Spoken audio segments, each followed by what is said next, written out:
فَاعْبُدِ اللَّهَ، پس اے نبی عبادت کیجئے اللہ کی، مخلصاً، کیونکہ بظاہر خطاب تو نبی پاک صلی اللہ علیہ وسلم سے ہے، لیکن حقیقتاً اور مراداً خطاب پوری امت سے ہے۔ فَاعْبُدِ اللَّهَ، پس اے قرآن کو پڑھنے والے عبادت کر اللہ کی، مخلصاً، خالص کرنے والا ہو کر، لہو، اس کے لیے، الدین، دین کو۔ اور دین کا لفظ قرآن مجید میں عربی زبان میں کئی معنوں میں استعمال ہوتا ہے۔ دین کا ایک معنی عبادت، ایک معنی اطاعت، اور دین کا ایک معنی احسان بھی، اسلام بھی ہے، جیسا کہ حدیث جبریل میں بھی اس طرف اشارہ ہے۔ یہ لفظ عبادت کے معنی میں ہے، دین کا لفظ جزا سزا کے لیے بھی استعمال ہوتا ہے، مالک یوم الدین۔ فَاعْبُدِ اللَّهَ، پس عبادت کر اللہ کی، مخلصاً، اس حال میں کہ خالص کرنے والا ہو، لہو، اسی کے لیے، الدین، دین کو، عبادت اللہ کی کر،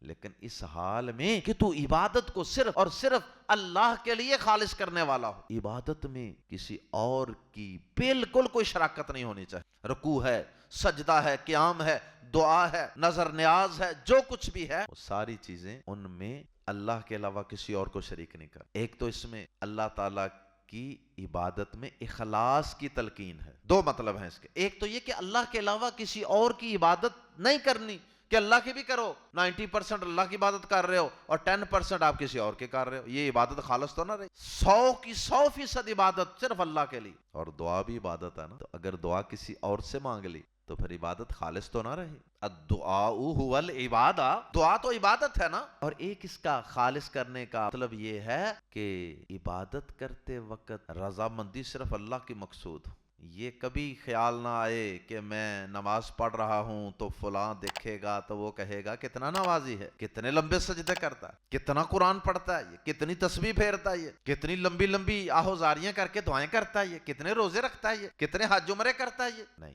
عبادت خالص اللہ کے لیے کر، کسی قسم کی ملاوٹ نہیں ہونی چاہیے۔ انما الاعمال بالنیات، نیت یعنی بالکل درست ہونی چاہیے، ایک اس کا یہ بھی مطلب ہو سکتا۔ اور آج کل کسی کا حج عمرہ مکمل ہی نہیں ہوتا جب تک وہ وہاں جا کر اللہ کے گھر کے سامنے کھڑے ہو کر، ہاتھ اٹھا کر، رونے والا منہ بنا کر، اپنی تصویر بنوا کر اپنی فیس بک پر اور اپنے سٹیٹس پر نہ لگائے۔ باقی نجتیں اللہ کے ساتھ ہیں۔ بعض اوقات کوئی نیکی کا کام انسان دکھاتا ہے دوسروں کو، اس میں اس کی نیت اچھی بھی ہوتی ہے، لیکن اس کام میں بہرحال مجھے تو کوئی خیر نہیں نظر آتی کہ انسان طواف کر رہا ہے، جی اب میں صحیح کر رہا ہوں، جی اب میں دعائیں مانگ رہا ہوں، جی اب میری شکل رونے والی ہے، سامنے ایک بندے کو موبائل پکڑا کے کھڑا کر دیتا ہے، یار ذرا تصویر بنانا جا، میرا رونے والا منہ ہوگا۔ اللہ محفوظ فرمائے، اللہ محفوظ فرمائے۔